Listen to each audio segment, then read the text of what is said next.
Hey everybody, it's Dr. Joe and Princess Remy, and today I'm going to show you how to relieve a sore neck from muscle knots or trigger points. So let's get started. Disclaimer alert, disclaimer alert.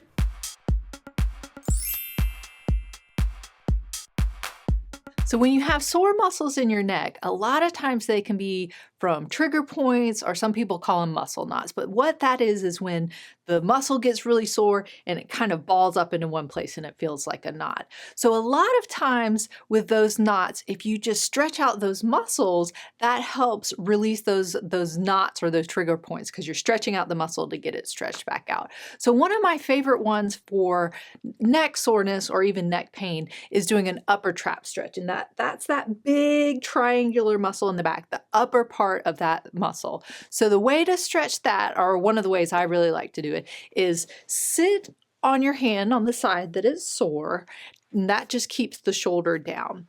Then you're going to bring your other hand up and over, almost like you're touching your ear there. You can come all the way over, but if your shoulder's a little tight, just kind of go towards that side.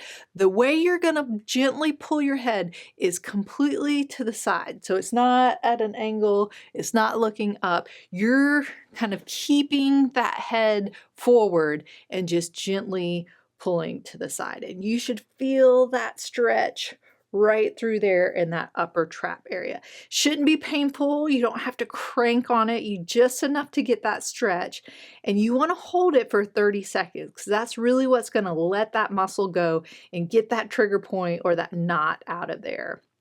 So holding that for 30 seconds, take a little break, do that 3 times. If you have enough time, I suggest doing both sides. So then sitting on that side and gently pulling over this way.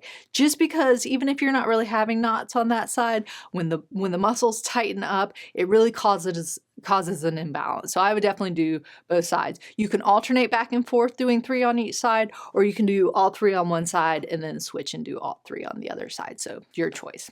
So the next one that I really like when you're having that soreness from, either muscle knots or just neck pain in general is a levator scapulae stretch. And so that levator scapulae muscle is the one that elevates or lifts our shoulder blades. And so a lot of times when we're stressed out or when we're starting a new exercise program for the first time, we end up getting that muscle really tight because we're bringing it up like this, and that overworks that muscle, and it starts down at that shoulder blade or that scapula and goes all the way up into the neck where those cervical spine, the muscles are up in there. And so that's part of those cervical spine muscles. So this is a great one to stretch out. Sometimes there'll be a knot in it. A lot of times it will be right down there. And so a great way to stretch it out is, if you comfortably can, on the side that you want to stretch, you're going to kind of bring your hand back to that shoulder blade where you want your elbow to be up as high as it can. Now, if this is a little bit tight for you, you can bring it here, but this just kind of helps hold that shoulder blade down so you can get a better stretch. So you don't have to, if that's uncomfortable, you can still kind of put your hand underneath here. But this is the way I learned, and this is the way that I always feel like I get the best stretch for. So now this time you are going to turn your head almost like a 45-degree angle, like you're looking at your opposite knee, or like you're going to tuck your nose into your opposite armpit over here. So take your other hand and bring it up behind your head. So you're not coming to the side. You're not pulling it over this time. You're coming at an angle. So I like to put it behind my head, up and over, almost like a helmet on there. And then so you're going to pull down and in. So like you can see, almost like I'm trying to take my nose towards my armpit, or kind of that nose down towards the opposite knee. So again, you just want to feel a little stretch. It should be kind of up in here, a little bit higher up now in that area. You might feel it down at that shoulder blade, kind of getting that angle. Sometimes you might have to adjust a little bit to get that stretch, but it shouldn't be painful. It should be a nice, comfortable, little bit of tension, a little bit of uncomfortableness stretch. Holding that for 30 seconds. And again, if you have time, I would work both sides because those muscles all come up and connect to the spine. So arm up this way and then pulling down, almost like you're tucking your nose into your armpit, or kind of at that 45-degree angle while you're stretching there. So after you get that, you can shake it out just a little bit. Another one that tends to get really tight and sometimes get some knots or those trigger points in there are our scalene muscles. And we have 3 different sets on each side. So with these, it's going to get the front ones. And I'll show you a couple different ways so you can get the different angles, because sometimes it's a little bit different for everybody. One stretch is going to be a little bit better where the other one's going to be a little bit better for someone else. So if I want to stretch this side, I'm going to take the other hand and just kind of place it on that collarbone or that clavicle bone right there, just so I can gently pull it down. That just kind of, again, helps hold everything down to get a better stretch.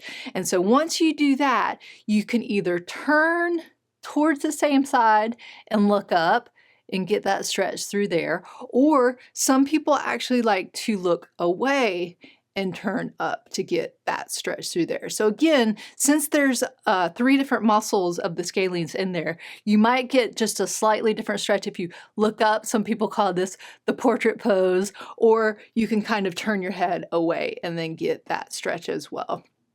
I would try both, see which one's the most comfortable for you. Same thing, 30 seconds hold 3 times. If you want to switch sides, you can look up that way, or you can turn your head and go that way. And so you're still going to kind of get those stretches either way.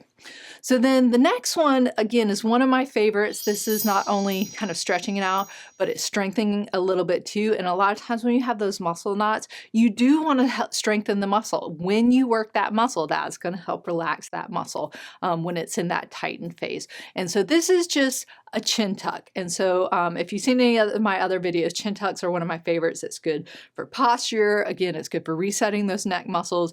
It's strengthening and stretching. So with a chin tuck, all you're doing is really tucking your chin in. So it's not going down, but it's taking that chin and trying to push it back behind you. So sometimes I use my finger as a target, sometimes I don't. It's up to you. But if you want to use your finger as a target, just place your finger on your chin, keep your finger in the same spot, and then pull back. So it kind of brings that chin in, gives you a couple little chins. Hold it for about 3 to 5 seconds. It doesn't have to be a long time, and then relax. And a lot of times, if it's tight, once you relax, you'll have a little bit of space in between. So it's nice to kind of get that visual feedback. But again, you don't have to. You can just tuck that chin in. Sometimes this is hard if you're really tight, if those muscles are really tight, if they're really sore. This is not going to be a big movement for you. You might just have a little bit. Sometimes if you stand behind a wall, put your shoulders on the wall, you can kind of try and push your head into the wall, and that'll help you get that chin tuck. So the last one is kind of what a lot of people see for trigger points, releasing trigger points or muscle knots, which is using a ball to really get into that trigger point. Because sometimes the stretches are tough for people, or maybe you have something where you shouldn't do those specific stretches. So using a ball to get into that trigger point really helps. So let's say I've got one here at my levator scap. This is just a racquetball. You can use a racquetball. You can use a little cross ball if you want something a little more firm. You can use a tennis ball.